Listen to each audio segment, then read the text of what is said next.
We are wrestling. We are wrestling podcast. They give a shout out to We Are Wrestling on YouTube.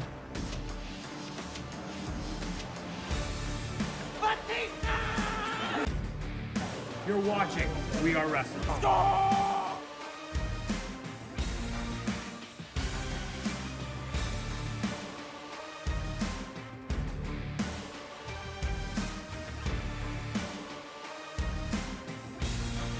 I'm the host with the most. You are by far the least intelligent. What's going on, everybody? Danny Huckins here, man. 1/3 of We Are Wrestling. What's going on? We are Wrestling Maniacs Worldwide. Ben here, the third of the talk show. We Are Wrestling Podcast. Make sure to subscribe, baby. We are wrestling. What is up? We are Wrestling Maniacs out there worldwide. I'm the host with the most, Mr. We Are Wrestling himself, the best one, Donnie here with. What's going on, everybody? Danny Huckins here, man. 1/3 of We Are Wrestling, and we got the fucking trio back together, man. The band is back together. The big three, baby. Hell yeah. What's going on? We are Wrestling Maniacs. Ben here, the third of the podcast. It is great to have the three fucking amigos back together in the flesh for you guys. And before we get into our exciting episode 60, Don, take it away. 60 episodes of the We Are Wrestling podcast. 60 hours, bro. That is absolutely insane.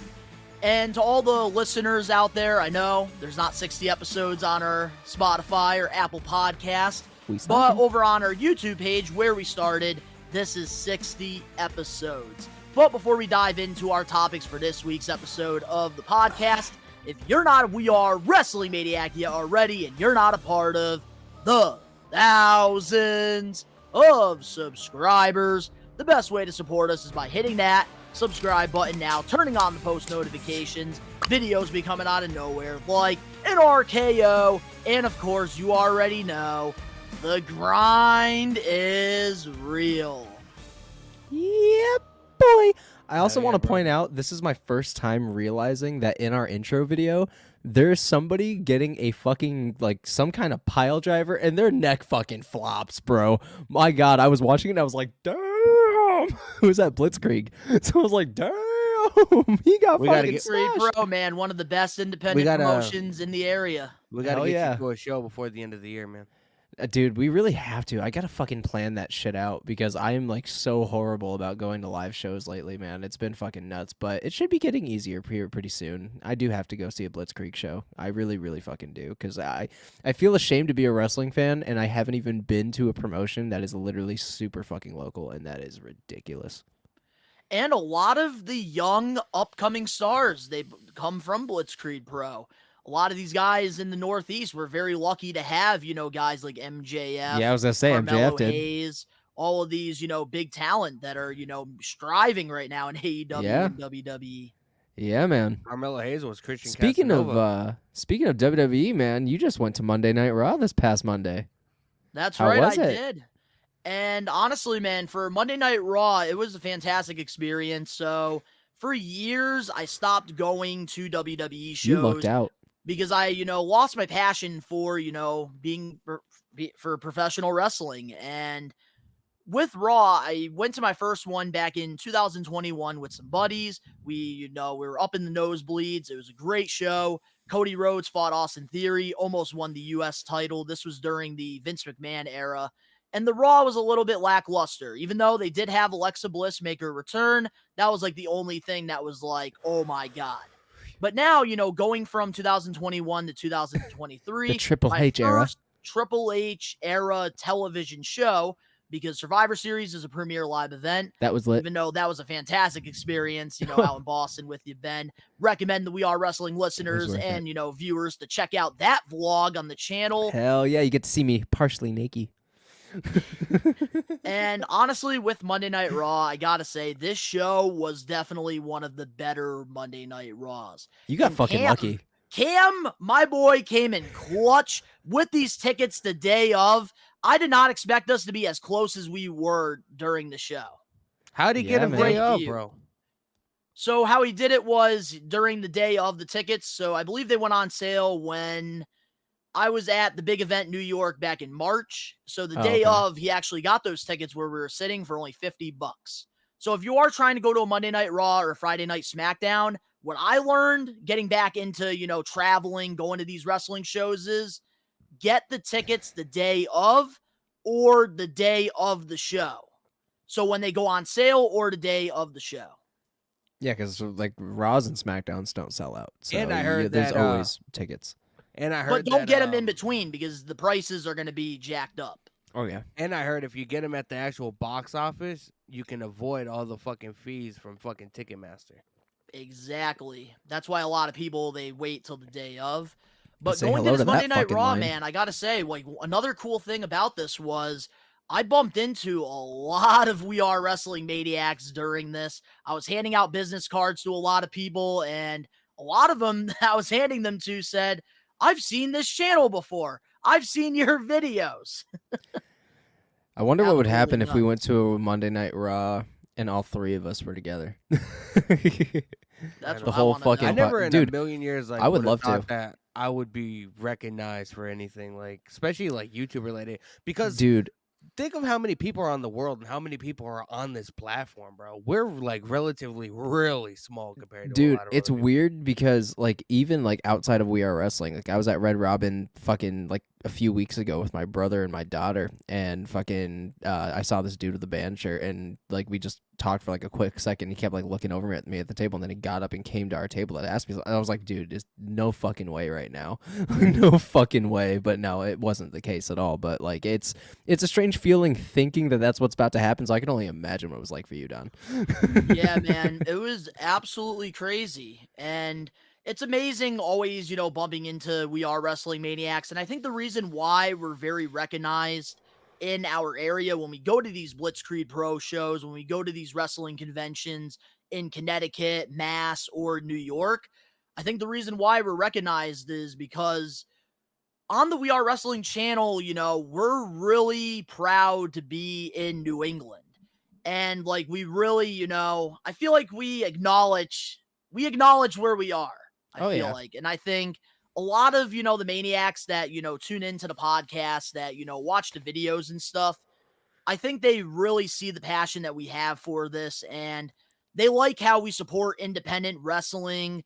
They like that we do a lot of stuff for our community, which, is always the end goal at the end of the day. We're fans too, man. We're We big are. fans too. So it's like, a lot of people, they kind of separate, and I'm one of these people too, because like I have a hard time like, reaching out to bigger reactors that, I admire, but I'm friends with a lot of them now. It's weird because a lot of people separate your YouTube persona and forget that you're like a real person. And when they meet you, it's like almost weird because we're literally just like them. Like we're just people too that are just huge fans that just love to talk about it and love to talk about it with an audience. So it's kind of cool, when you get recognized. So I feel like that's going to be a really And that's the thing, interesting man. experience. Like, that's like one of my favorite things. Because when I meet somebody, like, I don't want it to feel like they're like meeting somebody big. Like, I love, actually sitting there talking with them about No, of course. wrestling. And I love to just have those conversations with them because this community that we have built is just incredible. And Hell yeah, man. honestly, like, we're 4,000 strong, and I can't wait to continue growing it. That's fucking nuts still. Like, I want to talk about that real quick. Like, that is fucking nuts. Like, 100 subscribers to me at one point, and it still is a vast number. Like, if you reach 100 subscribers, that's incredible, because if you can sway even 10 people you don't know to subscribe to your shit and regularly watch, that's a fucking milestone, man, So to be at, a 4,000 strong audience, and we even have regulars that we know. Like, we know certain people whenever they pop up, like, we know them. Like, we're at that point now, We have sometimes 50 to 30 to sometimes me and Dan got fucking 60 during Hell in a Cell. Like, that shit was nuts. You know, like we really did build such a big community with this channel, and it's so cool seeing it grow. It's like it's your own baby, you know, nurturing it and seeing the payoff and like, you know, what you nurtured. You know, it's so it just I could go on and on about how proud of it I am. You know, I can go on and on about how fucking stoked I am to be a part of it, you know. But I just wanted to acknowledge it real quick because again, would've- you know, Who would have thought that, you know, like that day I messaged Donnie and be like, yo, you know, I'll guest host or guest co-host on your wrestling show, whatever. Who knew it would have turned out to be this, man? and then 1 week later I showed up. Well, we're 60 episodes in, and I feel like I could say this now, going into 60 episodes. So I was going host to host with We Are Wrestling, and this podcast, we, you know, had a show called the We Are Wrestling Talk Show. That was the original name of it. Mhm. And, you know, these episodes that we had in the past, you know, we took off YouTube completely. And honestly, like, I really thought that this third time around, like, the channel wasn't really going to go anywhere. And I was actually thinking about not doing We Are Wrestling anymore at one point. Third time's usually the charm, man. And everything what we've comes in built threes, is just so. so incredible because it started off with me looking for, you know, guest hosts, and, you know, Danny was the Yeah. first one to go right onto my Facebook and comment, and we did the episode. And then I remember, Ben, you were interested in doing it. So then Danny got involved, and then us three, we just had that chemistry, and You we wanted built Ben something on, incredible. you wanted Ben on, and we talked about this on the Because of my anniversary episode or Charlotte whatever. Flair shit. Yeah. My Charlotte Flair admiration. Yeah. That's how it started. So I think one of the things that helps this channel grow the way it does with our chemistry, I think it helps, one, that we're all fans and we've all been fans for a long time. Two, we're friends in real life. You know, like we're not in different states. We're literally, you guys are still in Springfield. I just moved to Holyoke, which is only 10-15 minute drive down the road. You know, we're very in close proximity. Like we see each other for the big pay-per-views. We're all in the same fucking room for the big ones, you know? So it's like that helps a lot. So the fact that, you know, we have a lot of history in general helps with talking about it, and it's a thing that we all mark the fuck out about, you know? So it just makes it so much easier. So I could literally do this shit all day, you know? Like we've done 60 episodes now. A lot of them have been an hour. A lot of them have been over 2. A lot We're of them have getting been an there hour now and a with half. the latest episodes. We've been getting Yeah. to an hour and a half, 2 hours. Because there's And- been interesting shit to talk about.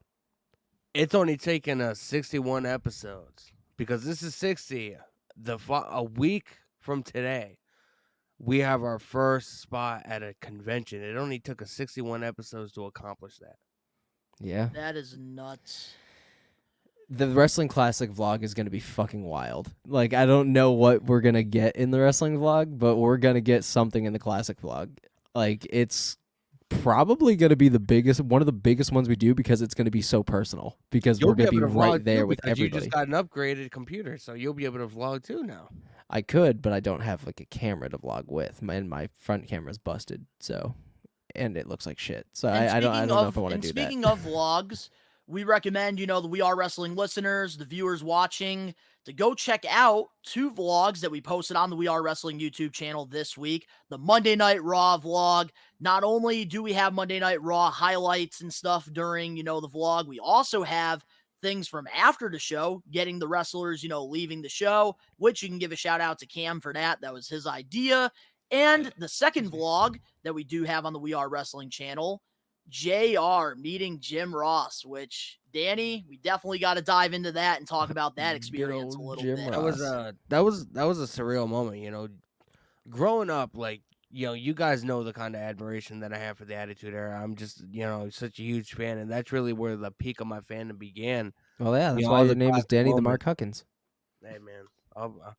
You know who else's name is Mark? The Undertaker, so fuck off. All right, true. All right, yeah, you know what? All right, you got me there. All right, I'll give you that one. Mean Mark Callis. But yeah, man, like JR, he's called some of the greatest moments in pro wrestling history, no doubt. Like The Punisher.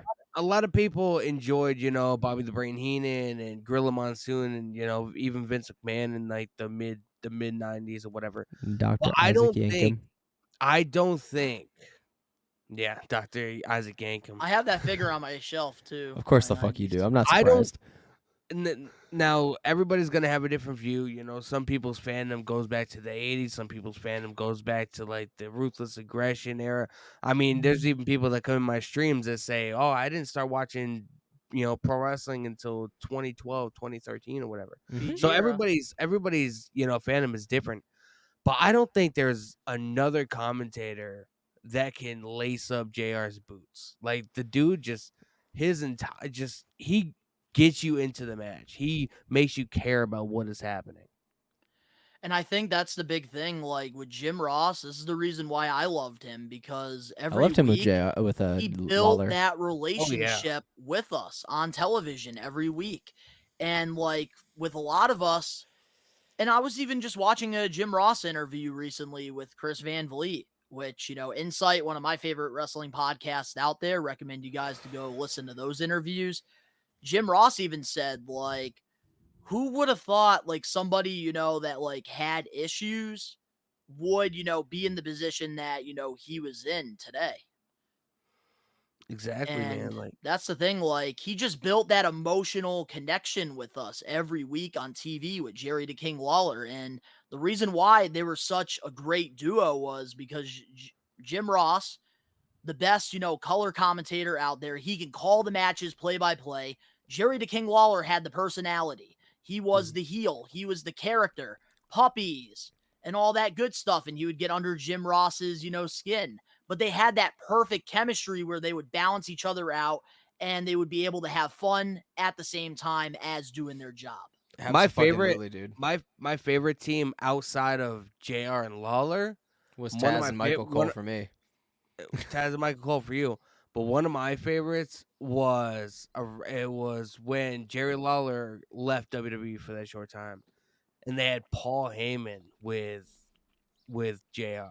I actually did really like those two together. I know a lot of people didn't really like Paul Heyman on commentary. I actually enjoyed that. I Paul enjoyed Heyman's it the because shit. that was WrestleMania. That was around the WrestleMania 17, and like, you know, 2001. that was when, you know, WWE was thriving, bro. I still say WrestleMania 17 was the greatest WrestleMania to ever be produced. And, you know, with this Jim Ross meet and greet, I actually ended up getting a couple things signed. I actually got this 8x10, an old classic, you know, WWE promo picture right there of good old JR. This was during Ruthless Aggression era. And the next thing I ended up getting signed, because in case you can't tell if you're Ric Flair don't watching got this, shit on that drip. got a bunch of wrestling figures here. I ended up getting his AEW figure signed as well. Hell yeah. I love this figure, man, and I never thought in a million years I would get that signed from I one of the hate- greats. I hate one thing about that though. There's a big thing that's wrong with that figure you just hung up. You just hung up. WWE Hall of Famer. Yeah. On an AEW figure, you should. You see that? I was okay with that because here's the thing, if Jim Ross had a Mattel figure, like in like the packaging and everything, because the only Mattel figure they made was a Build-A-Figure. Yeah, WWE which, never like, you would produced have a figure. you would have to get 4 figures, 4 elite figures, and they would have parts to the Jim Ross figure. So Yeah. if you opened it up, you would build it. I do a lot of those on my Best One Donnie channel. I was but wondering with- what that was from because I've seen a lot of those where it's like different parts from different people, and I never understood it. So Yep, thank and you then for you that pretty insight. much build a figure, and they usually do like managers and stuff like that, which is pretty cool. Okay. But with Jim Ross, if they did have a Mattel Elite figure of him, I would absolutely 100% get that figure signed, but they never did that. AEW, on the other hand, they did that for all the commentators, which is cool. They have Fuck yeah. Excalibur, they have Taz, they also have Tony Schiavone, and they even have Jim Ross. Does AEW have like wrestling Taz and not just commentator? Just commentator Taz Well, right they now. gotta do a legend series for him then. Maybe, man. They do this thing called Luminaires Collectors. Okay. So they do that, like they just did one recently for Chris Jericho as like the Lionheart when he was a rookie. Fuck yeah.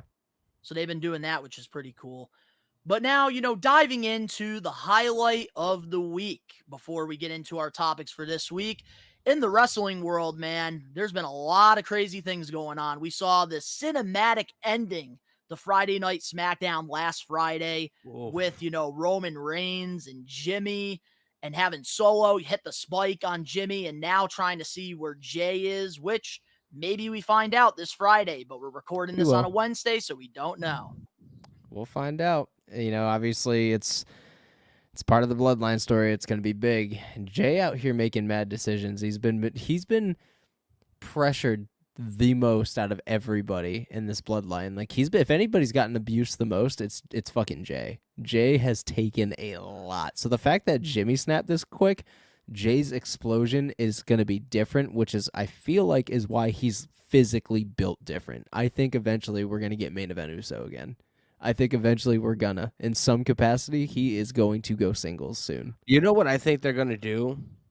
I What? think at SummerSlam they're gonna have Roman and Jimmy, right, in a one-on-one match. Ooh, you don't think it'll be Money in the Bank?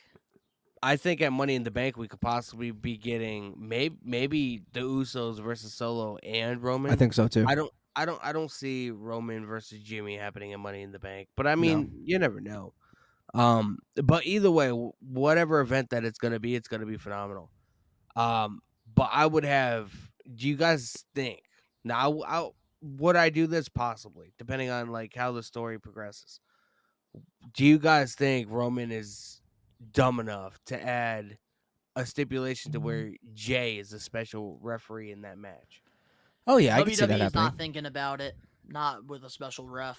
I think Jay will be there, but I don't see them like thinking, "Oh, we're gonna put him as a special ref." See, I could actually see that happening because I that's miss probably that the most. stipulation. I could see that being the most, like honestly, the most horrible way to make someone make a decision, especially if he's beating his fucking ass in front of him, like to the T, and then not only beats the shit out of him, but manipulates the situation by beating the shit out of him with weapons and making him not disqualify him.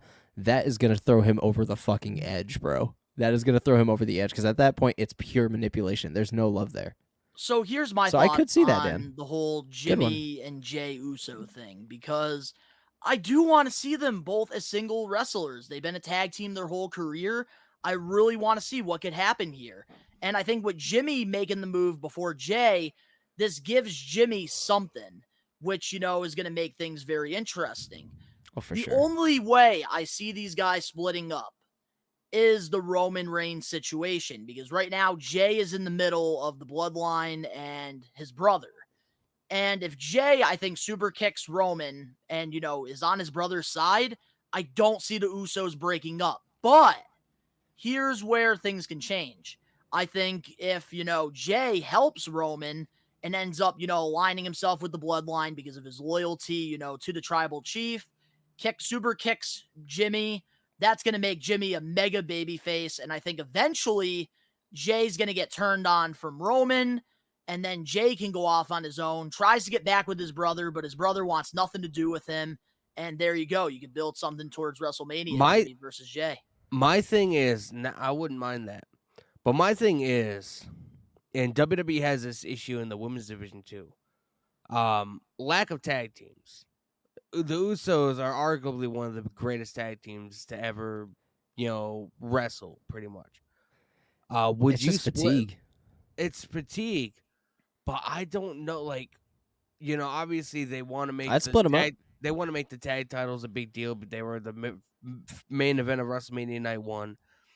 They don't have many tag teams, and therefore, if you don't have many here's tag the teams, thing. you shouldn't have tag team titles. The way I see it, They have been establishing more tag teams, I'm noticing. the way I can see Jay splitting off from the Usos and Jimmy still being okay is after the whole Roman thing is said and done, I don't see Jay necessarily turning on Jimmy at this point, but I can still see him walking away.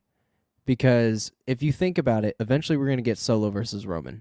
And that's what's going to implode the whole fucking thing. And that's going to cost him everything. I think everybody is going to be a part of Roman's downfall. And that's what they're aiming at. And I think eventually, once it's all said and done and the dust settles, Jay's going to walk away because he doesn't want to continue another bloodline story. There's just way too much bad blood there. And he needs to go off on his own. And at that point, you can form Jimmy and Solo. And then have Jay go on his own. But here's the thing. Put him But on here's the another thing brand. that I think is going to happen here. Roman Reigns, realistically, I know, Danny, you've expressed that you want him to lose the title at SummerSlam. I think realistically, It's gonna be Roman Mania. is holding that title until Mania 40. And I think they're going to find some way for Cody Rhodes to go to Mania 40 after he goes through all the hardship, and he's going to beat Roman for the title and get that moment. I can see it Bro, being another that- Daniel Bryan and Edge situation But where he here's ends up the getting into a difference triple at threat. WrestleMania 40 than 39. By the time we get to WrestleMania 40, Roman's going to have nobody. I think Solo Sikoa will be turning on Roman towards the Royal Rumble, and I think it'll be Solo versus Roman probably at the Rumble. And that's where they're going to, end things. Jay is going to make his decision by SummerSlam, I think. And we're really going to see, the downfall of the Bloodline, which we're already seeing. But I think at WrestleMania, it's going to be Roman by himself versus Cody, and he's going to have no help. And that's how the American Nightmare gets the championship.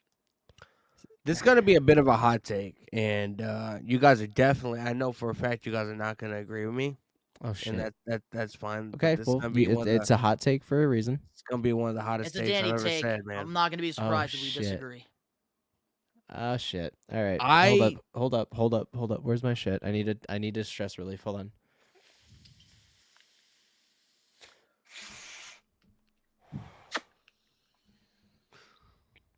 There we go. Okay. Yep. I All right, think we're was good. freaking stuck. I had to get my fix in real quick because I don't know where this is I'm- going. I'm not 100% sold on Cody Rhodes beating Roman Reigns anymore. He's lost so much star power since he lost at WrestleMania. He's in a mindless feud with Brock Lesnar. We still have no idea why they're feuding. They still haven't given us any kind of explanation as to why this is happening. Hey, Ben?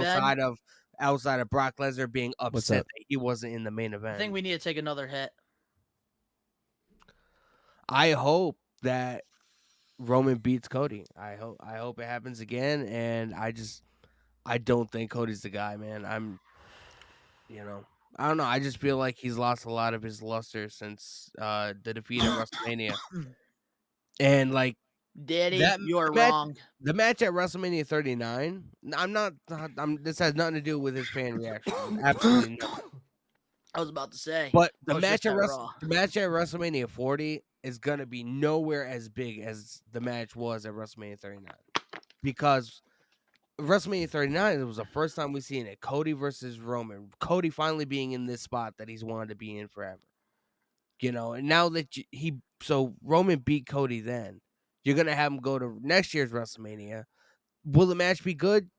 More than likely. The match at WrestleMania 39 was fucking awesome. But the match is not going to be anywhere as big or as epic as WrestleMania 39. It's gonna be bigger. Trust me. I They're don't. building this. We've already seen the match, so therefore Okay. it automatically is not going to be bigger. All right, than I'm gonna- WrestleMania 39. All right, So I'm tagging Stone myself Cold. in. Wait, hold on, real quick before you tag in. Stone Cold and Rock. You love the Attitude Era so much. Yep. Every time they stepped in the ring, always a classic. Didn't they main event 3 WrestleManias? This is not This is not the Attitude Era, though. This is a completely different time. Don't matter. They main event WrestleMania. All right, Ben. I'll let you say what you gotta say. So I'm gonna step in the middle, and I can agree with both of you. I can see both of your views 100%. I can see where Dan is coming from. Like they haven't explained why this whole thing is happening with Brock. It does seem kind of pointless, but at the same time, like I can see why they're doing it to give Cody more base to his substance before giving him the big one, because it would have seemed like a cop out. It would have just seemed like a fucking cop out to just give it to him. Like it's like, oh, everybody saw this shit coming.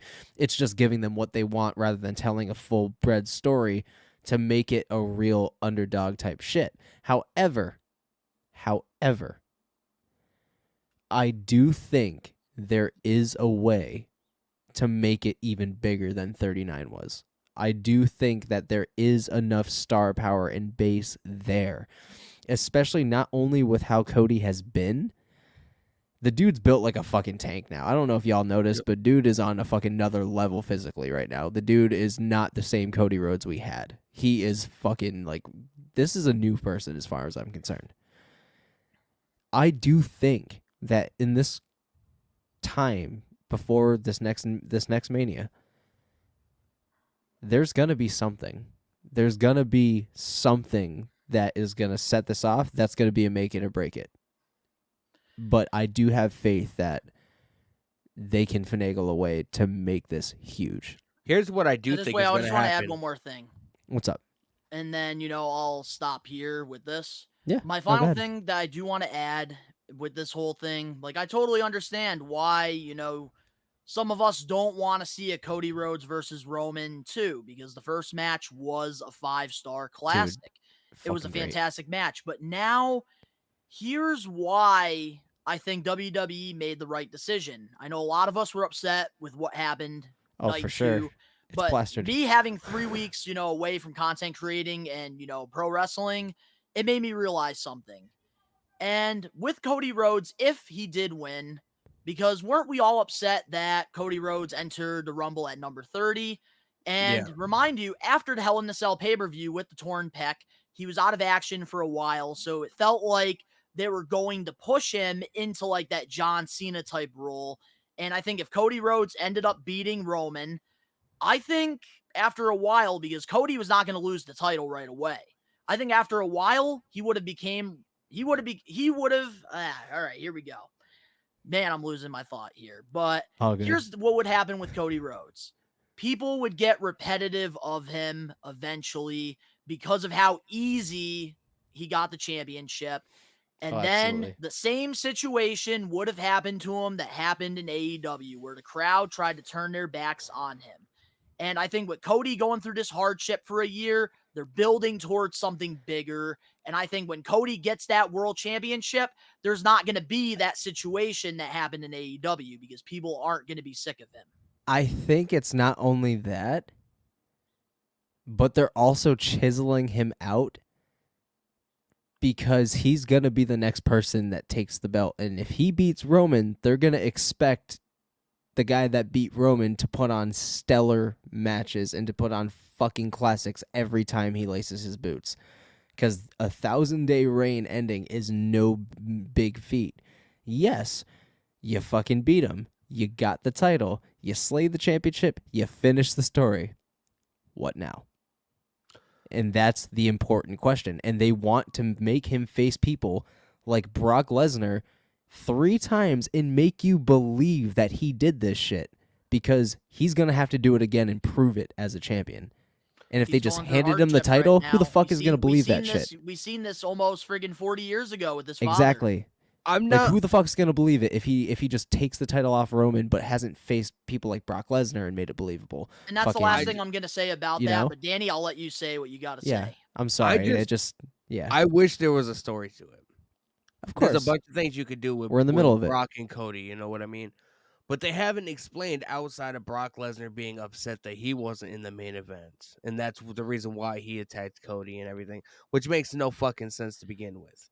Here's the thing. I'm looking at it from the perspective of, I didn't enjoy their feud going to Backlash, but I think the whole color thing at Backlash and then going from Backlash to Night of Champions, I think that this storyline with Cody and Brock is very entertaining, I think. Oh, absolutely. Now. I do agree with you. There's not that why. Seeing how the story developed between Cody and Roman, right? And I partially even had an issue with that because we went weeks and weeks and weeks without seeing Cody and Roman in the same ring together up until WrestleMania.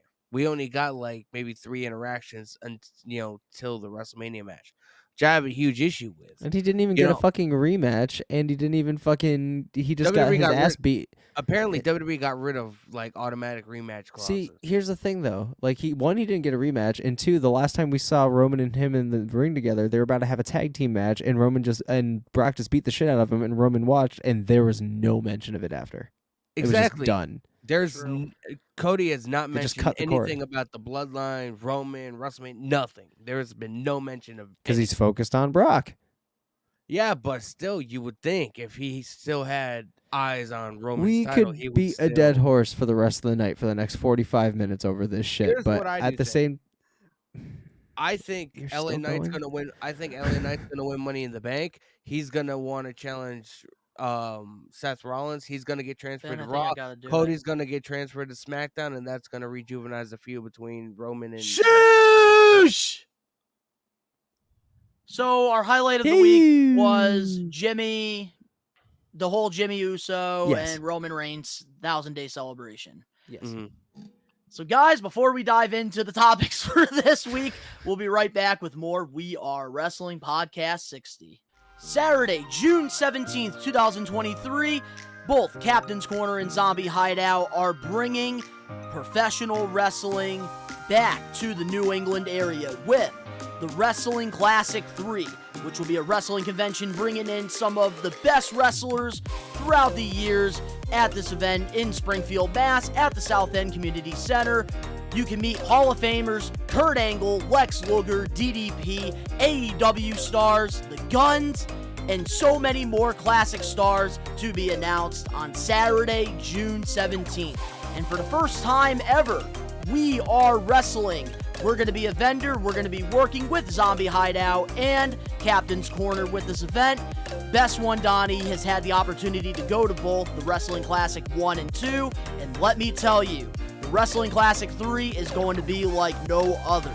And if you want to, have an opportunity to meet some of the best in the business, they will be in Springfield, Mass. on Saturday, June 17th. South End Community Center in Springfield, Mass. Also, the We Are Wrestling team will be there with a table. We'll be having merchandise, and we'll also be giving away some stuff as well. And of course, you already know, we'll be vlogging as well. You're definitely not going to want to miss this event. Get your tickets now.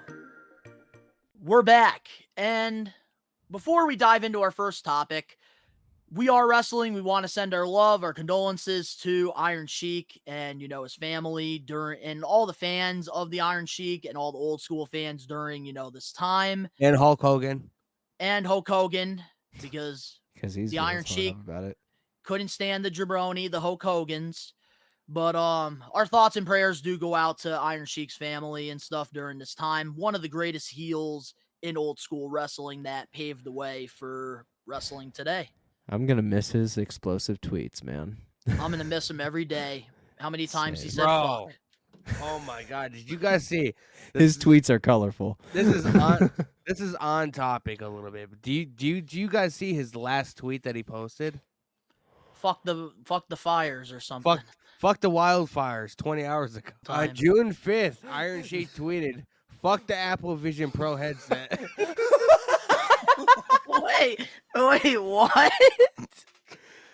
On June 5th, he was like, "Fuck the Apple Vision Pro headset."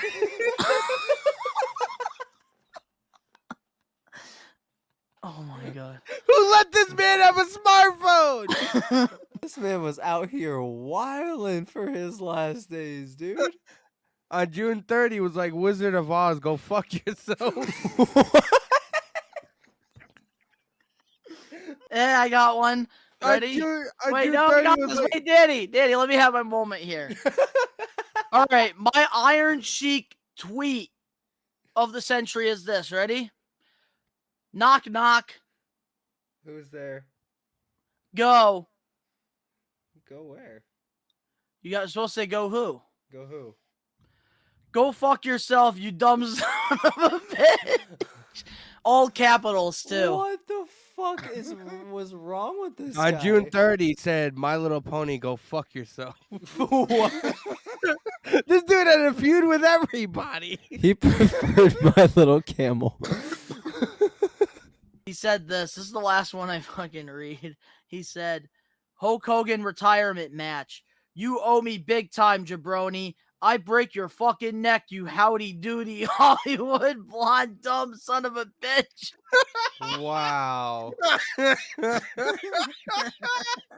I'm done reading them. So let's get into We Are Wrestling Podcast episode 60.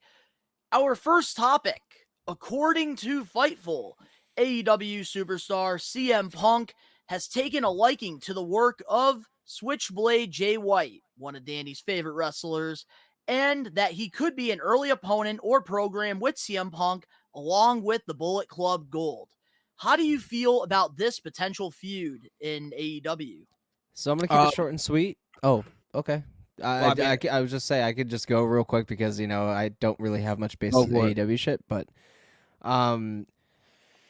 So in terms of just size alone, they're very neck and neck. They're in the same weight class, so you could put on some stellar matches there. They can carry each other's weight, 100%. That's no doubt about it. And, obviously CM Punk is very open to working with a lot of talent, and especially ones that work, have worked in multiple different promotions overseas and have experienced different things. So it's always different getting in with a different technical kind of wrestler, So they both have the charisma. And, obviously CM Punk is a needle mover, and that could help elevate and put Jay White even over in AEW. That's a really good money match. I would fucking personally watch it, And, as for working with them, pretty soon down the line, I think that's pretty sweet. I think we're in for a treat. So I don't know a lot of Jay White's history. I am a really big fan of him. I've enjoyed him way back, I think before Forbidden Door last year, when he first made his first appearance in AEW. And then I slowly started to watch a lot of his stuff. I think he had a match at Wrestle Kingdom this past January, if I remember correctly, which was a really good match. So I am a fan of him. CM Punk has been known, even from when he first came into AEW. His first feud was with Darby Allin. He's really into working with new talent. He's really into putting guys over. And a lot of people are saying, oh, Jay White's buried. Jay White's this. Jay White's that. He should have never went to AEW. But I feel like him having that momentum that he needs to feud with somebody like CM Punk, and have like a really big stellar match. Maybe we get Bullet Club Gold. Not that crazy about the name, but whatever. Bullet Club Gold versus CM Punk and FTR in a trios match. There's a lot of things. There's a lot of different things we could see. We could see somebody else coming over to AEW and joining up with Juice Robinson and Switchblade Jay White.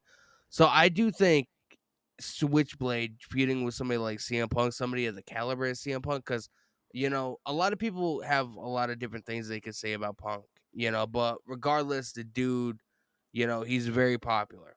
You know what I mean? He knows what the fuck he's doing. Here's And what I I feel think.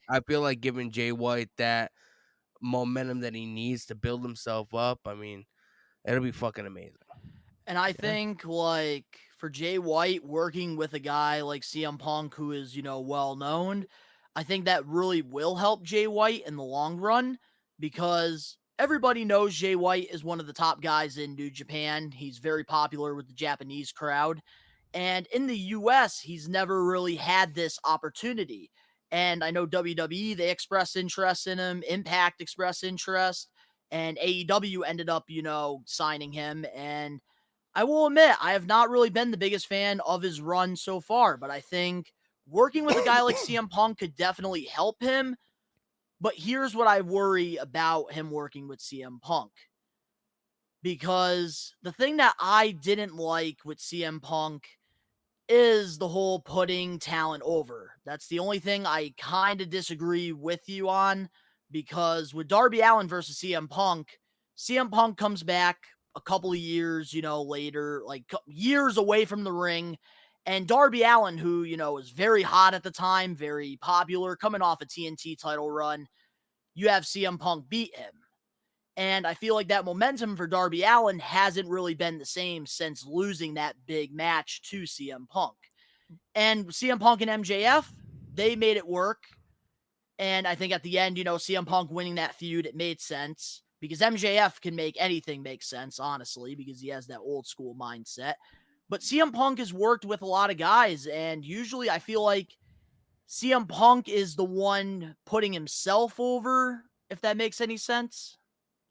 I feel like, and that's what I worry about Jay White. I feel like he's going to beat Jay White, and that's going to take some things away from Switchblade.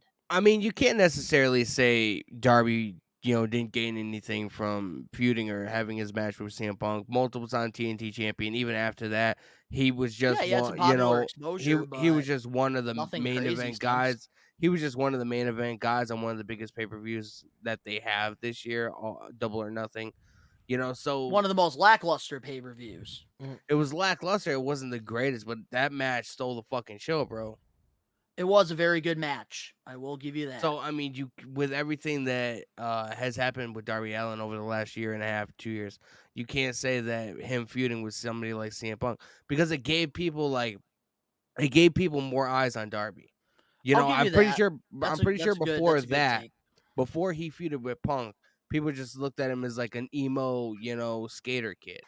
And it wasn't until he feuded with CM Punk and had that match to where people really like looked at him like, even though you can still look like $1,000,000 and still lose the match. You know what I mean? Yeah, but I don't know. I just feel like the momentum for Darby, it didn't really go far after that because then, he wrestled MJF. MJF beat him with the headlock takeover, which I still think to this day, the person that should take the AEW title off of MJF is Darby Allin because of the history that they have.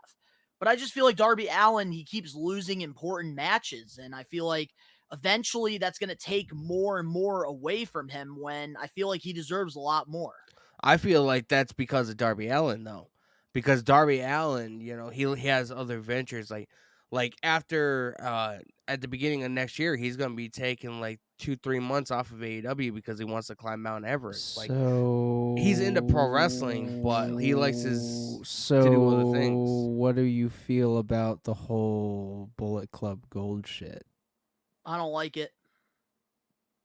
I don't like the name Because we were getting hella trailed out there, so I just wanted to kind of grease the wheels back on. Nah, you did good. You greased them well, buddy. I'm actually really looking. I think Jay White and CM Punk could tear the fucking roof off. I really do. I think so too. And the only good thing about Bullet Club Gold, in my opinion, is that Juice Robinson is actually being used properly now. Like, he's actually getting more TV time.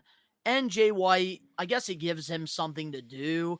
But I feel like Jay White can succeed on his own without Bullet Club Gold. But I do think it does help Juice Robinson out Jay a lot. White's entire career has been about Bullet Club, though. You know what I mean? That's true, but I don't know. Like, I want to see Jay White eventually get to that New Japan main event status. Like, we saw him in New Japan. He was well known from, casuals, even knew who he was because of his historic run in that promotion. I definitely agree, and like his how he's been booked lately has been very lackluster. I kind of do like what he's been doing with Ricky Starks or whatever, but we're gonna have to see how it goes. But I do think if there's one person that can help him, it's feuding with CM Punk. And they better have a singles match. CM Punk versus Jay White. I need to see that match. I think that should be one of the big matches at one of the big pay-per-views. I don't think that match is too big to, especially if you want to have, that much more of importance to it. It can't just be on regular TV. And honestly, like with CM Punk, coming back, I still hope that like we do get the Samoa Joe versus CM Punk feud that they were, report that we covered a few weeks ago with like the reports. But honestly, I would not mind a CM Punk versus Jay White. I'm cool with it. It's gonna be good. It's gonna be good stuff, man. So our next topic for this week's episode of the podcast, we have an NXT topic, which normally we never cover NXT stuff because nothing interesting happens over there since Black and Gold. Well, Braun Breaker, one of the top NXT stars, called out the World Heavyweight Champion, Seth freaking Rollins, to a match for the World Heavyweight title on NXT at the end of its program this past Tuesday. How do you feel about a Braun Breaker versus Seth Rollins match? I don't care for it. I don't care for it. I don't think Braun Breaker is as good as half the people says he is. He's another Goldberg, Scott Steiner fucking fusion, and I'm bored. Like, I'm bored, man. If I'm being completely honest, he's just another big jack dude that's strong as hell. That is just, again, another Braun Breaker, another fucking Goldberg and Scott Steiner fucking fusion. So I just, like, yeah, it makes it interesting for his main roster debut. Cool, but the match would be on NXT, not the main roster. See, then it just, where this avenue is going. So yeah. Go ahead, Dan. I feel like the reason why they're doing this, and I've been saying this, and I think even you guys agree, WWE fans do not watch NXT. Nope.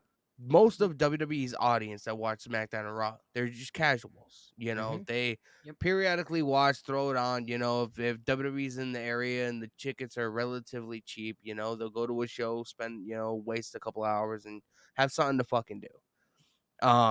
I feel like Wait, this before you give your is opinion, Danny, I just have to say this. Being at Monday Night Raw, speaking of casuals, I was sitting next to a couple casuals during Monday Night Raw, and me and this other guy, we were going back and forth about like AEW guys. Like we started talking about Kenny Omega, and this person goes, "Who's Kenny Omega?" my point exactly. You can continue. I feel like this is their way of getting more viewers on NXT. Their Oh, views have absolutely. been absolutely horrendous. And I heard that even they're really upset about the lack of viewers that they had for NXT Battleground because they decided to have it on the same night as AEW Double or Nothing. Maybe they'll learn the lesson and it won't happen again, but I heard they're happy about the show overall. they're happy about the produced show. They're not happy about the lack of viewership. The viewers were not. They didn't have as many viewers as they normally would. And apparently only 3,000 people showed up to the show. Whatever. I don't fucking know. There's a lot. Well, that's what happens when you try to have a show the same day as the other one, because if it wasn't the same day as Double or Nothing, I would have been in Lowell, Mass for that show. More than likely. But this is their way of getting more eyes on NXT. So you can't really blame them for wanting to have. I do think it's. Now the question is, does it diminish the title? Does it diminish the title that Rollins has? Having it on NXT? Absolutely not. And here's why. Seth friggin' Rollins is a defending world champion. And honestly, I really like this move for a lot of reasons. And, one of the big reasons why I really like this move is because Seth Rollins right now is one of the top guys in the WWE. He is, the face of this generation. And I think Braun Breaker is going to be one of the top, guys within, the next 10 years or so in the WWE. I really see that, main event guy in him. I think that he has a lot of promise, and I think that this is going to be a historic match that we're going to be looking back at years from now when eventually Braun Breaker, will get the torch and he will have that brass ring that Seth Rollins has right now. And another reason why I really like this match as well, because Seth friggin' Rollins is coming home. And NXT was his home before, going to WWE with the Shield. He was the very first NXT world champion, and it has a special place in his heart. And I think this does help WWE out because it is going to bring in some ratings for, whatever NXT they have this, match between Rollins and Breaker. And I think that this is a great way to get more eyes on NXT because I think there are some good, most bad, but there are some breakout talent over there that I think need some more eyes. And I just think that, overall, this will be great for Braun Breaker, too. Cool.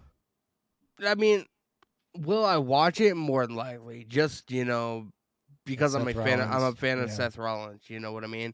I do like Braun Breaker, but I feel like they're booking him to be another Brock Lesnar. And, he just looks like a generic, create a wrestler guy from, like, WWE 2K or whatever.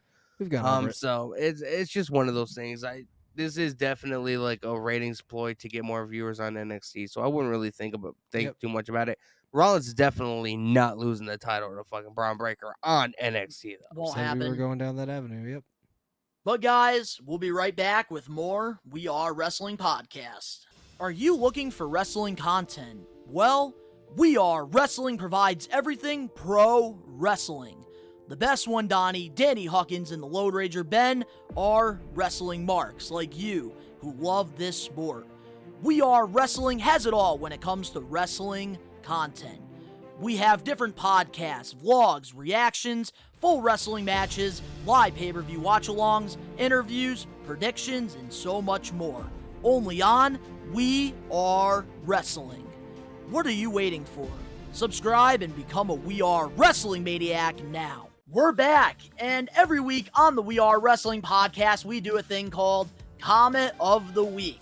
And in order to become a Comment of the Week, all you have to do is go to the We Are Wrestling YouTube channel and comment on any video to get your comment featured. And this week, man, these comments, they're getting really good. because once again, I have not one, not two, but 3 comments that I really want to show you guys and kind of discuss a little bit, get into it. This is one of my favorite segments on the We Are Wrestling podcast. And our first comment of the week is from one of our OGs, at Alex Johnson. God damn it. The biggest Liv Morgan fan out there. And he commented this, at We Are Wrestling. And this was, during the Dominic, reaction, one of my Dominic reactions. He said, turning Dominic Mysterio heel has been one of the best decisions ever in the WWE. What's your thoughts on that? Yes. And it's funny, we were talking about it before the camera started rolling, before Dan was even in the room, that fucking Dominic, we called his heel turn very early on, said that kid was going to turn heel, he was going to fucking steal the show, he was going to thrive. He's doing it. Dude has massive heat, and it's great. I like the fact that they sort of took him away from just being, that's Rey Mysterio's kid. You know what I mean? That's Rey Mysterio's kid. That's all he was known for. You know what I mean? Now, he's Dom, man. He's Dominic His Mysterio, selling is fucking excellent, too. Nuclear heat. Get me a fan when I'm watching Dominic. And I want to say this about that comment, Alex Johnson. Being at Monday Night Raw this past Monday, there's a lot of old school wrestling guys out there. There's a lot of people that keep saying, oh, WWE keeps adding the booze into the production. That is far from the truth. Because I was there in Hartford, Connecticut at the XL Center, and let me tell you, that freaking building felt like there was a fire going on when Dominic would grab that mic and start speaking. Even after the show, there were people trying to attack his car. That is old school, legitimate heat. Man, I have a fever right now talking about Dominic Mysterio. My got a fever God. 103. Hell yeah. But that's right, man. Dominic Mysterio right now being, turning him heel was one of the best decisions they ever made. Absolutely agree with you. 100% Alex Johnson. Our next comment of the week is at Aaron Yeager, 3956. Aaron Yeager. Attack on Titan fan. Let's go. Man, and this was the Jim Ross vlog. He said, man, that vlog was a slobber knocker. Hell yeah, dude. I saw that. Shit's awesome. Great comment. And our last comment of the week is from at David Netterwald, 1846. And he commented this. Nice handle, bro. Here it is. So the video that this was on was the Don Callis and Takeshita promo that happened. This was after Double or Nothing when Takeshita and Don Callis, they helped the Blackpool Combat Club win the Anarchy in the Arena match. And he got a lot of heat for his promo. And this is what David said. This was absolutely amazing. Heels dream of getting this kind of heat from a crowd. My God. The booing was so loud that I barely heard him speak. In fact, those boos were so loud, I think that they would have shattered glass if it went on long enough. This was not normal booing of a heel. This was hatred. It was insane. This is hatred. That's good. That's good. That's how you know the job's being sold really well. Any kind of heat like that, if you can generate that much hate where they genuinely want to hurt you, you're doing your job well, son. You're one of the best. But at the same time, it's also a safety hazard, too, because wrestling fans are fucking insane. We know it firsthand. Yes, we do. Danny, how did you feel about that promo last Wednesday? Yeah, he couldn't even speak, bro. Don Callis, man, people are saying a lot of different things, saying how, saying who gets more heat, Don Callis or Dominic, I think it's almost tied, Of course, yes. Like you saw Dominic's, get that reaction live. We haven't necessarily seen Don Callis get it live. You never know what's piped in and what's not, you know what I mean? So, yeah. All I know is both of those freaking promos, whenever they get the mic, I feel like they are not piped in. They're legitimate. You can tell the crowd is invested. Exactly, man. And that's what I like to see. I like seeing crowds get invested or whatever because it makes the show is that much more enjoyable. I gotta say, man, WWE gets a lot of flack for, their audiences being mediocre or whatever. Hartford, Connecticut, man, showed the fuck up on Monday night. Yes, they did. And before the show, all of these freaking kids and everybody's going, woo! Woo! And I kept yelling. I said, you better keep that fucking energy when we go live, because we need more Premier Live events in this area. But yeah, no, Absolutely. Overall, man, that Don Callis and Takeshita promo, I loved it. I needed a fan. I love when these heels get nuclear heat. But congratulations to all three, comment of the weeks. In order to enter, all you have to do is just comment on a We Are Wrestling YouTube video. And we love doing this. Yeah. We love interacting with the We Are Wrestling Maniacs. We love just picking funny and just legitimate comments. But now, getting back into the topics for We Are Wrestling 60, according to Wrestling Observer Radio, Brock Lesnar versus Cody Rhodes 3 will be taking place at SummerSlam in Detroit, Michigan, with a stipulation that we have not seen in a very long time in WWE. And before we give our thoughts on, what stipulation do we think it's going to be, the one match that won't be happening is the dog collar match. They did, turn that idea down. Yeah. So, yeah. what do you guys think number 3 is going to be? I would have it 3 stages of hell. I would have it 3 stages of hell match. I'm with that. That's how you can make it fucking at least, somewhat enjoyable. End it with the fucking bang. And That's all I that's the gotta funny say. thing. Even, before this topic, I even, said that for the longest time. I think Cody Rhodes versus Brock 3 needs to be 3 stages of hell. I think that Yeah, that man. would be a very interesting match. And I feel like this definitely could be a possibility that we get this, because who competed in the most 3 stages of hell matches? The one booking the Triple show, H? Triple H, baby. Yep. And I think that we're getting 3 stages of hell with Cody and Brock, and it's going to be great. That's gonna be So- fucking nuts, man. I think the first fall should be just a regular wrestling match. The second fall, maybe a Falls Count Anywhere match. But what do you guys think if it goes to a third fall? Maybe a cage match. Maybe I don't know. What Or do you guys Hell in a think? Cell. Drop that last one. It's 3 stages of hell. The last one should just be Hell in a Cell. So, damn. I think that the first one should be a regular match. The second one, I would like to see a First Blood for the second one, even though I feel like we're not going to get that. That would be pretty cool. And then the third one, I would do like a steel cage. Okay. Yeah, I Sounds agree. good. Sounds good to me. Dude, man- 100% raise the stakes every single match. Raise the stakes. You got it, man. You got it. Mm-hmm.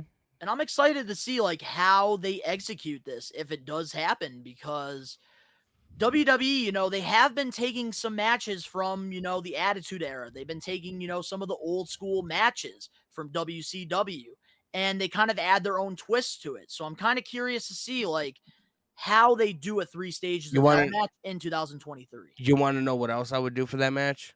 I would have Paul Heyman come out. Sort of play the distraction card. Everybody knows the Nope. history that him and Brock have. No, And it'll- Not right now. Nope.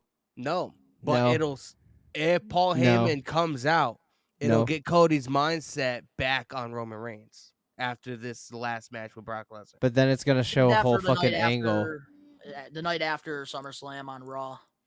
Maybe, because fucking that's gonna throw the whole fucking thing off. If it's right away, it's gonna throw the whole fucking thing Because off. Paul Heyman's already been saying, "Oh, I haven't talked to Brock Lesnar. I haven't been involved in this." So it would just add, that much more depth to whatever the fuck they're trying to I do. feel like they should just keep Paul Heyman invested in the Bloodline storyline. Let's not, get too carried away here. Yeah, Let's because then keep you're him, back and forth at in that that point. storyline. We Yeah. don't need Paul in 2 like big headlining storylines. I don't No, think. but we do need to get Cody back on track when this match And we ends. will. And we but will. You The don't night need after, Paul Heyman. night though. after SummerSlam, when the man's broken in half, he's gonna come out, get ready to call out Roman, but something's going to happen. Don't know what it's gonna Likely. be. We're not even there yet. I would have Cody get taken off of TV for a couple weeks. Even though he wins, he's battered and beat up. Have him take off of TV for a couple weeks. And that's what gets the balls rolling. Paul can start talking a bunch of shit. You And that, know, I'm not going to lie. When he did have the broken arm, I was kind of hoping he was going to be off TV for a couple weeks. Mm-hmm. But they found a way to, keep him on TV and use the cast as a weapon, which is actually pretty smart. Yeah, he can't even his arm he can't even lift his arm up during his entrance, but yeah, he can take and fucking beat people in the head with it. It makes a lot of sense. Yeah. But yeah, is there anything else you want to say, Ben, before you have to go? At the moment, Jimmy is better than Jay. Jimmy is better than Jay, motherfucker. Right now, dude, until you can prove me otherwise, because that shit took me for a fucking whirl. But no, other than that, just have a good rest of the show, my guys. All of you wrestling maniacs. And before you go, Ben, just want to say we appreciate having you on the special We Are Wrestling 60. It feels great to have the big three back in some capacity. Man. You were here for an hour. We understand you were up all night because of your third shift. So go get some rest, buddy. Burnt. Thank you, man. You guys have a great rest of the show. And to the We Are Wrestling Maniacs, take it easy. Peace out, guys. Take it easy.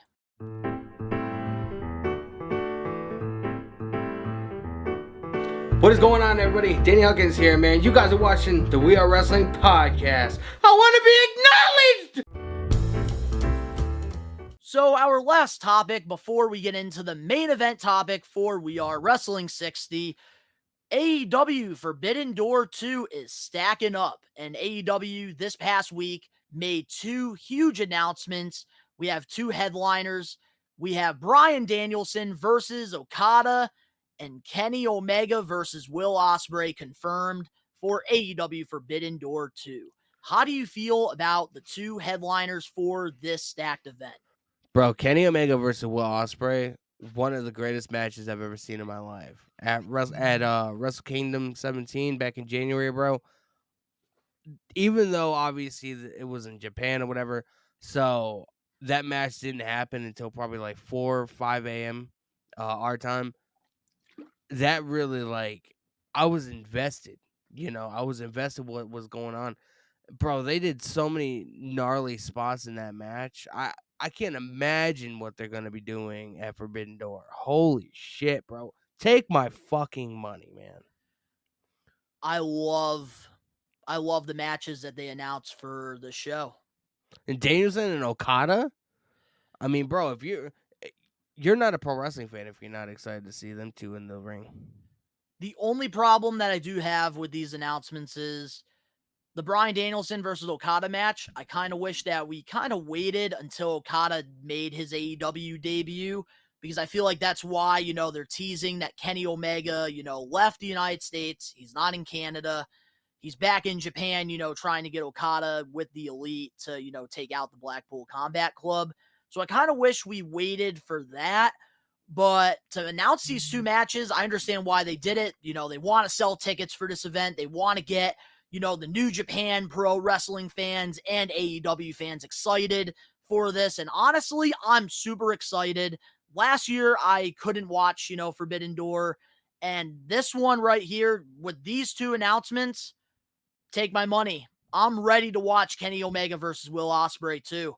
And I think that especially, they killed it in their first match in, New Japan. And now in AEW, this is going to be great. And I'm super excited. The thing about Forbidden Door, man, and this, I feel like this is the one event a year to where you don't necessarily need a lot of story build up to it. It's all about, opening that Forbidden Door, putting together dream matches that nobody thought would, they would ever see. And that's the cool thing about this event, Forbidden Door. I wish WWE would do something like this, man, because their revenue would fucking blow the fuck up. I'm super excited about Forbidden Door. I feel like it is a great pay-per-view idea because it is dream matches, and they used to do this stuff in the past with certain shows and stuff. And I really like that AEW and New Japan, they come together once a year and they put on classics. My only issue is I don't want, New Japan Pro storylines and AEW storylines to, keep continuing after Forbidden Door 2. Yeah, But I I'm definitely think really so. excited to see like what other matches we get on this card. I think that this is going to be definitely a lot better than Forbidden Door 1. And I think, just having Danielson versus Okada and then having Omega versus Osprey, you already sold a lot of people. Well, And the there's thing big about expectations for this show. Forbidden Door 1, it was played with injury. There was a lot of matches that were originally booked and that they wanted to happen, but they couldn't because too many people got injured. Remember around that time? So as long as we can stay injury free, maybe one or two of the matches that we were supposed to get last year, we can get this year. I know CM Punk was supposed to have like a really, really big match at Forbidden Door. Um, Danielson was supposed to have a really big match at Forbidden Door, but he ended up getting injured or whatever, and he was out for a couple of months. So hopefully, knock on wood, hopefully we don't get played with, the injury bug around Forbidden Door because, I don't want this event to be known as, oh, they have a couple matches announced, but some of them can't happen because people are injured. And I really Um, do hope that the injury bug doesn't get involved because I know that's where Adam Cole actually sustained his, yeah, he got a concussion injury. concussion. He was in a triple threat match. He got a concussion. He I was thought it was out. Fatal 4-Way. It might have been. I haven't watched back the event since it happened, so it might have been. I thought it was a triple threat match though, but I it might have been love a the 2 fatal four matches way that match. we got, and we already know John Moxley, he's gonna have a match, and this card is going to be very good, I think, and Oh, honestly, absolutely. as, an AEW fan, as a pro wrestling fan, we got a really good show ahead of us, and Danny and I, we will be doing a watch along for AEW Forbidden Door 2 on both Danny H Absolutely. Vlogs and the We Are Wrestling YouTube channel. And like I said, man, like if you're not excited for the show and excited for the matches that have already been announced, then you're a casual fan, which is fine. If that's you're the peak of your fandom or whatever. But you're not a true wrestling fan unless you're excited for this fucking match because this card is gonna be fucking stat, bro. I can tell TK just because of the events that happened last year. TK's gonna want to stack this motherfucker up. Right now, TK is in his kitchen and he's cooking. And while we're talking about, Forbidden Door 2, I wanna know, Danny, what are your thoughts on Will Ospreay's, latest comments about not wanting to leave New Japan? Because a lot of, people have been giving him backlash for, pretty much going on Chris Van Vliet's podcast and pretty much saying how he wants to find a way to make it work with, New Japan because he doesn't want to live in the United States. Not everybody that's in pro wrestling thrives or wants to be in, WWE or wants to main event WrestleMania. Some just, they want to be able to do what they love and make a relatively decent living at it. I do believe as big as New Japan is, New Japan I think has been around longer than WWE in some cases. I do know Will Ospreay and those guys make a very comfortable living. And he only has to travel, maybe a couple times a month, if that. The schedule is not hectic like, WWE having to be in a different city every other day. So I don't think people should look down on that. Will Ospreay, he's so talented, he could work anywhere. If he wanted to if he wanted to sign a WWE contract tomorrow, he fucking could, and they would give him anything the fuck he wants because he's that good. But he wants to wrestle. He wants to live a very simple life. He's not all about the fame and the fortune, and he makes enough money to live. He obviously has a home. He has a wife, I think. So I I mean, you gotta respect it because that just shows that he's in it for the love of the sport and not just, oh yeah, I'm gonna be a pro wrestler and be famous. You know what I mean? Yeah, no, you couldn't have said it any better. And I think, with Will Ospreay, I think that, it's criminal that a lot of people are looking, down on him for this because a lot of professional wrestlers, their dreams are to, main event WrestleMania and to hold the WWE championship or, wrestle for a mainstream company like AEW or, Impact Wrestling or, New Japan Pro Wrestling. And Will Ospreay, I think he knows that he's a special attraction. we've seen WWE guys, we've seen AEW guys come out and even say if there's one person that they would want to have a dream match with, it would be Will Ospreay. We've heard Randy Orton say it. We've heard Seth friggin' Rollins say it. We've heard everybody say it. And Will Ospreay knows that he's a special attraction, and I think that he knows if he gets signed to AEW or if he gets signed to WWE, that special attraction will fade away slowly. Yes, he will be known. Yes, he'll make a lot of money. Yes, he would, have more, followers and have more eyes on him. But that special attraction of a Will Ospreay match will disappear because he is a special attraction at the end of the day. And Kenny Omega used to be a special attraction like Ospreay. He was, he really put a lot of guys' eyes on the New Japan Pro product when, he was doing the whole cleaner thing over there. A lot of people from the United States started watching New Japan Pro Wrestling because of Kenny Omega and AJ Styles and Finn Balor. But I was when it's all said and done, I think Will Ospreay knows that right now he's a special attraction and he could probably get more money being a special attraction than, going full time in WWE or AEW. Exactly. And I was watching a YouTube video yesterday by this big time streamer or whatever. He has like 4 million followers on Twitch, like, fucking like 4 or 5 million on YouTube. Like he's a really really big, like, well-known streamer. And obviously, having that many followers, having that kind of viewership, you obviously do make, a relatively decent amount of money. And he made a video about why he doesn't live an extravagant life. He drives a car from 2001. He lives with his mom, very modest living, doesn't, spend money on, extravagant things or whatever. And just watching that, I kind of admire that. And he went on to say, you know, being able to acquire something or having something doesn't make me happy. It's knowing that if I want that something, that's what makes me happy. And I feel like that is the same with Will Ospreay. Just knowing that I'm good enough. I can go to WWE if I want to tomorrow. I can go to AEW if I want to tomorrow. And they'll give me whatever I want. Just knowing that he is that talented, that he could do that if he wanted to, I feel like that makes him happy. Just knowing that I'm good enough. This thing that I wanted, being a really, really good pro wrestler and being a really good athlete.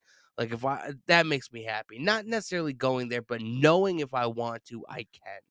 That's what makes me happy. And that's the thing about Will Ospreay that I really respect about him a lot is, his loyalty to New Japan Pro Wrestling, because a lot of guys, they use that platform and they, redefine their careers and they take their, careers to the next level.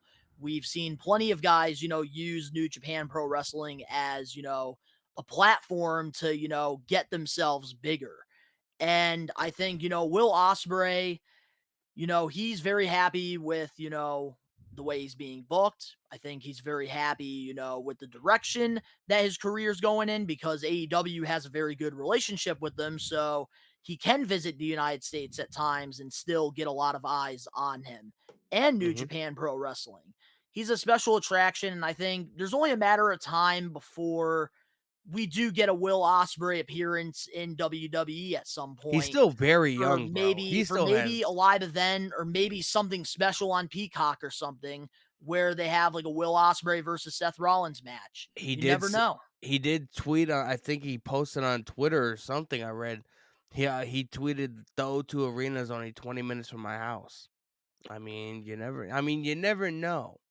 Will Would I think for Will WWE Ospreay, use man, he just wants to be a special attraction, and I think that he's smart. He's thinking of it very smart, and I think a lot of it with his thinking process has to do with the way Kenny Omega was, because Kenny Omega, was in the same position that Ospreay was years ago before Yeah, AEW became a thing, and Kenny Omega, lost a lot of that momentum in AEW because now he's regularly on TV every week and he yeah. wrestles more. And Will Ospreay, he's more of a special attraction where he wrestles those special matches and you're going to get a classic. We saw it at Forbidden Door 1 with, Will Ospreay versus Orange Cassidy. They had a Oh, 5-star. Bro, that was like the best match of the entire event. And like with WWE, normally WWE doesn't do it. But do you think they would ever bend the rules for somebody like Will Ospreay, sign him to a 1-day contract, and maybe they have a giant event in the UK and they want that that special attraction in, along with their event? Do you think they would do something like that in the future? In the future, I could see something like that happening. I know WWE did this back, I think in 2015 or 2016 with Jushin Thunder Liger. They had an NXT match with him. So I could definitely see that down the line because, Triple H's vision. He's going to give the fans what they want. And I think if Vince McMahon is not around, we will get Will Ospreay for probably one time only in WWE for maybe a premier live event in the UK Will or even an Ospreay versus NXT Seth takeover. Rollins, man. Book that shit. Our main event topic for this week's episode of the We Are Wrestling Podcast, episode 60. We have a good one that involves both AEW and WWE. And the reason why the war comments continue with AEW fans and WWE fans. So, according to Dave Meltzer of the Wrestling Observer newsletter, there's an interesting note that in arenas that do rent to both AEW and WWE, that WWE has put a clause in its deal that AEW can't run a certain number of weeks before or after the WWE shows. And also that AEW and the arena can't announce the show or sell tickets until after the WWE show has taken place. How do you feel about this news? I feel like, and I've been talking to a lot of people about this, and I feel like people are naive to the fact that this AEW is like the first legit competitor that WWE's had since WCW. You know what I mean? Uh, TNA Impact, obviously, they've been around, over 20 years, but TNA has never been to the caliber of AEW. They've never been able to sell out, 15,000 seat arenas. You know what I Very mean? true. They've been relatively small. They used to film at Universal Studios. Um, you know, there is a makeshift war among fans. People saying, "Oh, people feeling like, oh, because they watch WWE, they can't watch AEW. If they watch AEW, they can't watch WWE. Vice versa, whatever." But I do feel like with WWE doing this, especially for that amount of time, like I can understand like not wanting to promote an AEW show like before WWE comes to town or whatever. But I feel like right after that show ends, clock strikes 10 o'clock, man. WWE show ends, they're tearing down the set, everybody's leaving, going to the next city, whatever. I feel like then the following day or whatever, a couple hours later, AEW should be able to, start promoting their event or whatever. I feel like this is happening because AEW and WWE don't run too many of the same arenas. I think the MGM Grand they run, and it just got announced that that AEW is going to be coming to TD Bank, the TD Garden in Boston, and that is a known WWE territory. That's where they had Survivor Series a couple months ago. So I feel like because something like this hasn't been mentioned at all until it got announced that AEW is going to be running TD Garden. Um, so I don't Yeah. think this will have too much of effect because, like I said, AW they don't run too many of the same buildings as WWE usually. You know what I mean? Here's what I got to say about this. It's a very, very smart but fucked up move on WWE's behalf. I think that, WWE is thinking smart because usually when you go to an arena for, a wrestling show or a concert, they always have, the flyers all over the arena, announcing the other concerts and all the other shows that are taking place, during that time. So WWE, is looking at that perspective because let's say WWE went to TD Garden and AEW was already selling tickets. You go to TD Garden, you're going to see like on, the banners, you're going to see on like the television screens, they're going to be advertising and promoting that AEW show. So it is very smart on WWE's behalf to, put that clause in the deals with, the arenas. Because, if you're running a promotion and you're going head to head with clearly the number 2 option, AEW, Mhm. you definitely do not want anybody's eyes on that flyer or that, banner. That I do definitely understand from that aspect. But I do also feel like it's a little bit more fucked up that they can't promote an AEW show a couple weeks before or a couple weeks after the event. I feel like once your event ends, it should be free game. 10 o'clock ends, the show is officially over. The set's getting tore down. The next day, 9 o'clock in the morning, the next day, they should be able to promote whatever they want. So And I don't like that's that why I fact. say, like, it's a smart business move, but it's also fucked up because WWE, they can keep saying, oh, we don't fear AEW, this and that. But with these reports coming out, clearly that shows that you're fearing AEW because why would you want AEW, to have advertisements in the arena that you're working? Because let me tell you, from going to Survivor Series, from going to Monday Night Raw, when you go to these shows, really, it's not a lot of hardcore fans. A lot of them are casual fans where it's families bringing kids to these shows. And let's say, some of these fans that have only been tuned into WWE, like Ben, are at these wrestling shows. They do not want them to freaking know anything that AEW is doing. That's why they won't mention AEW. Because Mhm. if, somebody sees that, they might look it up and they might say, wow, this is a lot better than what I'm watching here. Let me tune into this. Yeah. And WWE is really thinking smart on that end, but it definitely shows fear. It definitely does. And, like I said, I can understand not wanting to promote before a WWE event happens. But I do feel like I said, once the event ends, 10 o'clock, sets getting tore down, WWE's out of the town, 9 a.m. the next day, I do feel like they should be allowed to start promoting the next event, which if it's AEW, then it's AEW. I don't like this fact that, oh, WWE hasn't been in the building, in 2 weeks, 3 weeks. We can't start selling the AEW tickets. I don't think that's right at all. And that's why with the business things, like that's why I say it's fucked up on WWE's end because I remember I think it was 2019, Ring of Honor, they had a show at Madison Square Gardens. And I remember WWE being pissed about it because, that's their home. That's where, we've seen so many defining moments in, sports entertainment. And, they got really pissed off about that. And Madison Square Garden told them, you guys do most of your shows nowadays at the Barclays Center where there's more seats. Like, you guys don't really do shows at Madison Square Garden unless it's a live event. And honestly, like, I feel like when it comes to arenas, it shouldn't be a territory type of thing. I know, Mhm. like, that's how it's always been in pro wrestling, going all the way back, to the territory days where, we had promotions, in the Northeast. We've had promotions in the West, the South, the East, the West, the North, the South.